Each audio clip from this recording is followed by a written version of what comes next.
Hi po, good morning. Bali ni-record ko po itong video talaga na naganap sa graduation ng anak ko since hindi po luckily nakapasok ang asawa ko and yung bunso kong anak dahil isang guardian lang or parents ang pwedeng pumasok.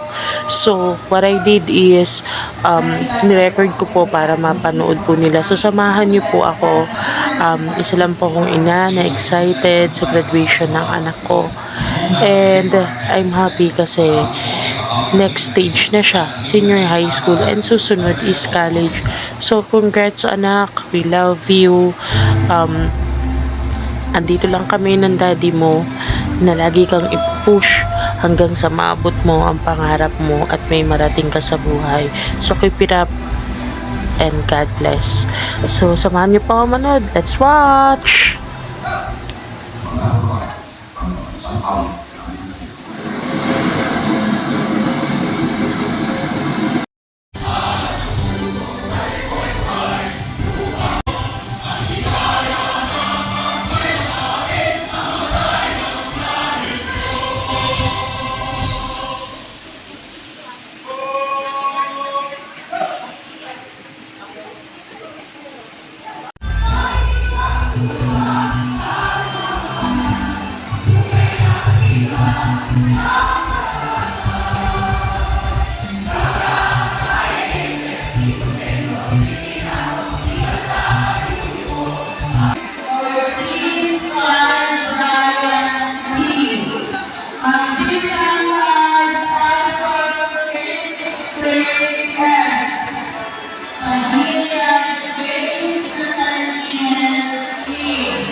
So ito na nga po, tapos na po ang graduation ni James and nag-celebrate po kami ng maliit lang dito sa Mang Inasal.